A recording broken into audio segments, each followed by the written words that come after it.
Okay, today is January the 2nd, 2019. Happy New Year. We hope this year illuminates some of the nefarious activity going on in these maps. Hoping that the Trump administration, somebody in that administration, is watching these videos. Okay, right now at 11 p.m. we have a temperature of 38 degrees here in the foothills of Los Angeles. The relative humidity is 46%. The dew point is 19 degrees.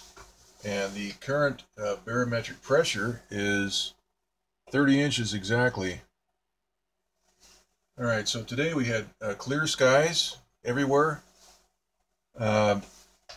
Nice weather. Yesterday we had, on the 1st, we had very windy weather in the some of the foothill communities downtown where the parade and the Rose Bowl were being held.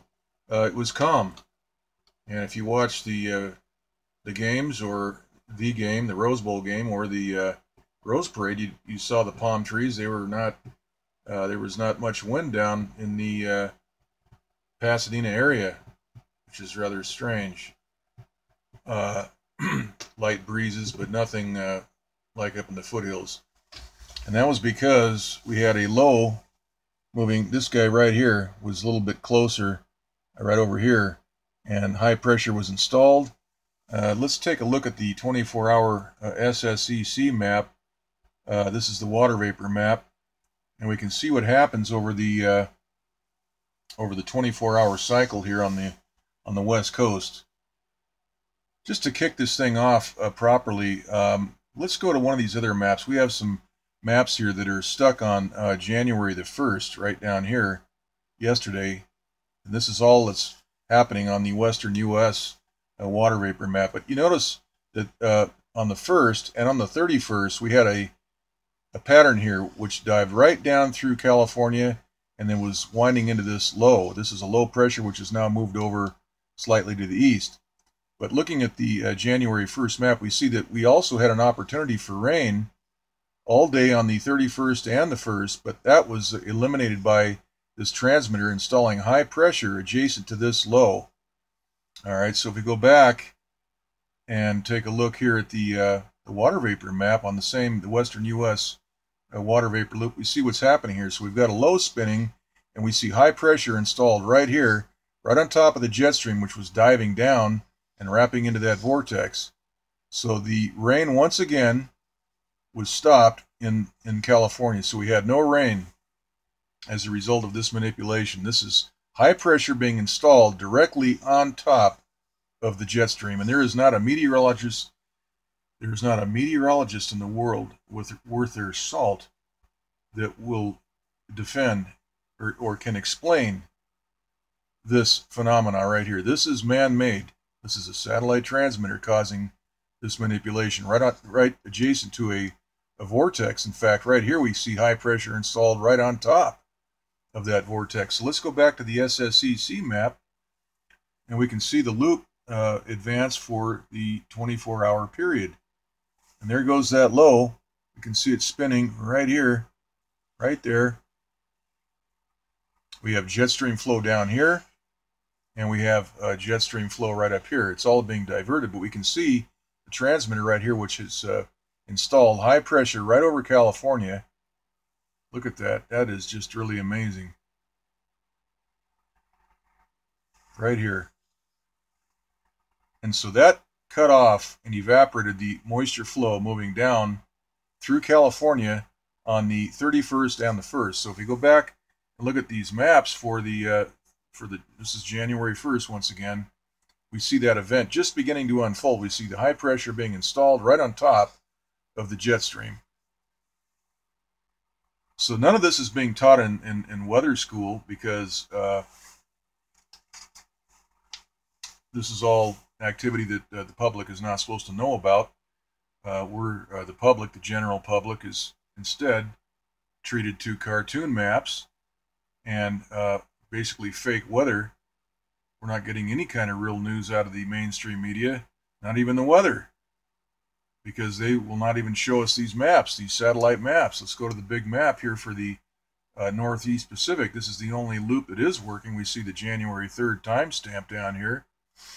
And we can see that what's happened here, look at this giant bow in the jet stream, which is preventing any kind of moisture from moving into central and southern California.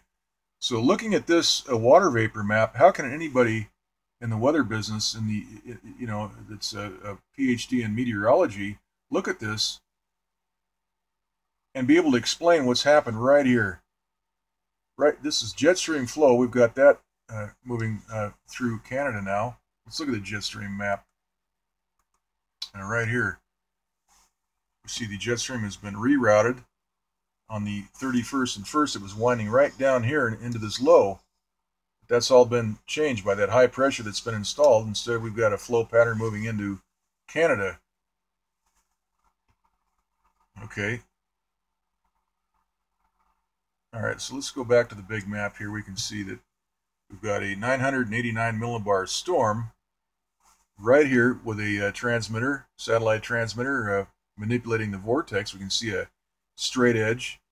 The Alaska maps aren't working. The East Pacific maps are not working, and the Western U.S. Pacific maps are not working. So we're having to settle for this shot here of the Northeast Pacific, a zoomed out shot. But we can see this, we have a low pressure vortex beginning to spin right here. And yesterday, or actually, if you go back to the other maps which are not working, let's take a look here. Right, this is the tropical water vapor loop map for December 30th. So this map is not working either, but we can see that on the 30th, we had a huge low pressure beginning to spin just west-southwest of the Hawaiian Islands, which are right here. So this is a huge weather system right here. And this is the map, again, from the 30th. We can see what happens over the next couple of days.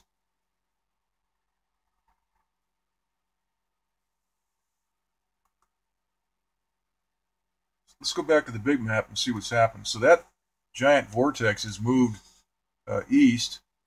You see that over here, and we see a giant area of high pressure that's been installed to maintain the separation from this developing weather system down here off of Mexico. And this jet stream flow here, we've got two storms. We've got one here and one right here. And we do have a forecast. The AccuWeather.com weather, the website is forecasting rain for the Southern California area for next Saturday and Sunday, this coming Saturday and Sunday. I have no idea where that's going to come from, possibly from this frontal system here, but we can see what's happening. None of this is going to swing down and get into Southern California. If anything, we're going to see chemtrail spraying tomorrow based on this pattern here. This is starting to collapse. We can see that sort of deflating and moving to the south, this big cutout here of high pressure. So tomorrow we'll see the jets up spraying as this, if this continues in the same pattern that we're seeing right now, we will see the jets out spraying to prevent any rain. We see some moisture moving in right here, these little bits moving in. Some of this may reach our area, and if that's the case, we will definitely see those jets offshore spraying the skies to prevent the lift, and that will maintain a no rain condition by capping the atmosphere. Now, for the new subscribers, we have to have two components for the precipitation process. We have to have lift in the atmosphere, and we have to have moisture in the atmosphere in order for precipitation to occur. So we have the moisture, but we don't have, well, actually in Southern California area right now, we have clear skies. We have to have moisture in the atmosphere, but on a no-rain forecast, we invariably see these jets up spraying the skies with these chemtrail aerosols, which prevent the lift in the atmosphere. And without lift, we cannot have precipitation. Regardless, if there's moisture moving in and the skies are heavily sprayed, here in the southwest, we have no precipitation with those two conditions. All right, so the chemtrail aerosols are very much a part of the weather manipulation program.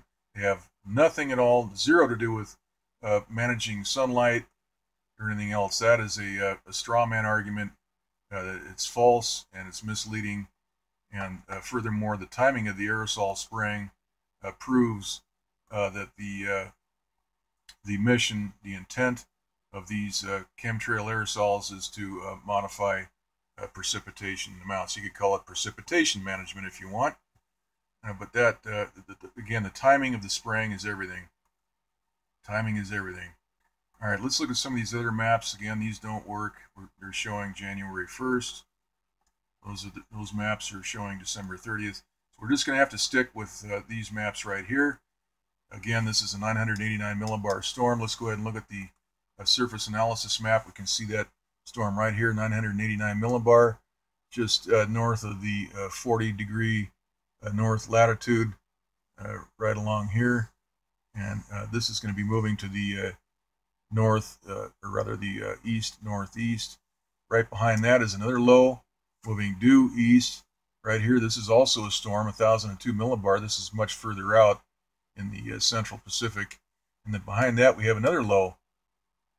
So we've got 1, 2, 3, 4, 5 lows moving towards the west coast. And look at this, we got a huge area of high pressure depicted, 1027 millibar. That is blocking everything. We do have a trough indicated right here over the California coast. Now, that 989 millibar storm we were just looking at with the straight edge on it, that is being manipulated by a satellite transmitter. We can see that despite that, we still have 31-foot swells being generated right in the center of that vortex. And right off California, we've got 6 to 8 foot swells moving in. But this system, as it moves in, will definitely bring some high surf to the Northern California, Oregon, and Washington coastlines. Okay, so let's take another look here at the 24-hour loop. This is the SSEC Watervapor loop. We can see that area of high pressure being installed directly on top of the jet stream, which has completely disrupted the flow pattern around this low, which has since moved to the east. But when this low was right near the California-Arizona border, we should have had a lot of rain back on the 30th and the 31st. Instead, we had a lot of spraying, a lot of chemtrails over those beautiful clouds that were trying to deliver rain from the jet stream flow down through California. And look at the evaporation pattern right here in the water vapor map as that satellite transmitter installs heat and evaporates that water vapor. So these are either a laser or a microwave, powerful microwave transmitters, which can focus and disrupt and heat the upper atmosphere. Most of the weather that occurs is in the 500 millibar level, so that's between 18 and 30,000 feet. We see the evaporation there. Okay, that's pretty much the report. Hopefully these people running these maps will get back from their break and update everything. And we'll just keep an eye on things and leave it right here. Okay, that's it. Oh, one last thing. We have the Doppler map. You see zero precipitation anywhere in the entire southwest, including much of Oregon. Okay. All right, that's it. We'll just leave it right here.